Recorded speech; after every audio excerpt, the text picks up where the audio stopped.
why this happens after 65. Let's begin with something comforting.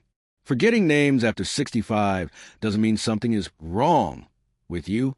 It often just means something is changing, quietly, naturally, gently, just like your skin softens or your joints slow down, your memory shifts too.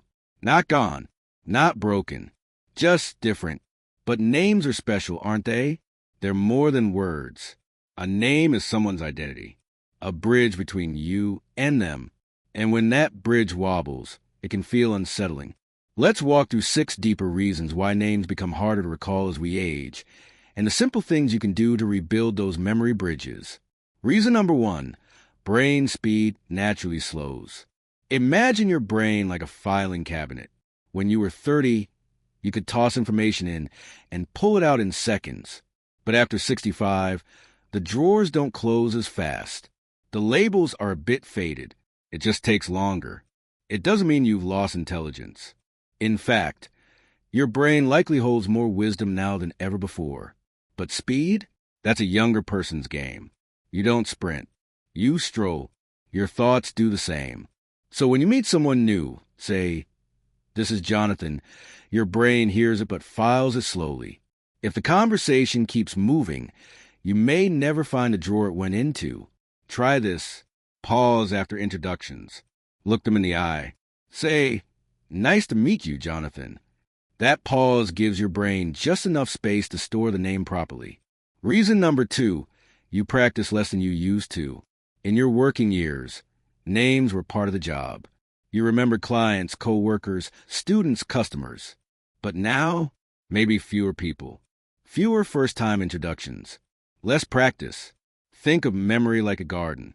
If you don't tend it, weeds of forgetfulness take root. Let me tell you about Nancy. She used to work as a nurse, 50 patients a week, and she knew them all by name. After retirement, her days got quieter, fewer faces. Then, at her granddaughter's school concert, she ran into an old friend from church and couldn't remember her name. She smiled politely, but the moment stung. "I used to know everyone," she thought. So Nancy started small. She joined a local knitting circle. She introduced herself with a smile every time someone new joined. She even played little memory games at home, matching names to photos from old albums. In just a few months, she noticed something magical. Names didn't just stick. They started to mean something again. Reason number 3, sleep changes, and so does memory. Have you noticed your sleep changing in recent years? Waking up more often, falling asleep later, feeling less rested. There's a reason that matters. Deep sleep is when your brain saves new memories. If your sleep is shallow or interrupted, names from yesterday might be gone by morning. The brain, especially after 65, needs quality rest to work at its best. But here's the good news. You can train your brain to rest better. Keep a consistent bedtime, even on weekends. Avoid caffeine late in the day. Replace evening screen time with music, a warm bath, or a paper book. And if worries are keeping you up, write them down. A worry journal beside the bed can do wonders for peace of mind and for memory the next day.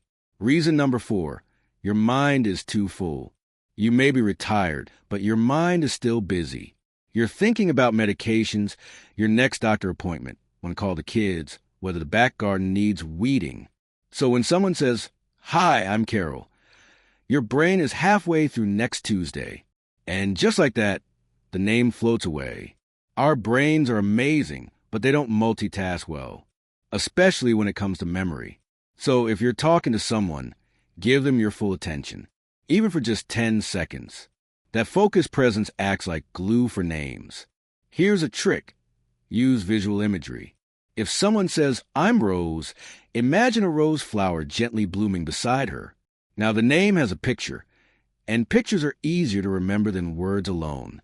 Reason number 5, stress clouds the brain. We don't talk enough about how emotional health affects memory, but it does. Hugely. When you're anxious, sad, or overwhelmed, your brain moves into survival mode. It focuses on getting to the moment, not on remembering it. Even mild stress, like social pressure or feeling out of place, can cause memory blocks. Let me introduce you to Tom from Brighton. He's 72, formerly a school principal, known for remembering hundreds of students' names.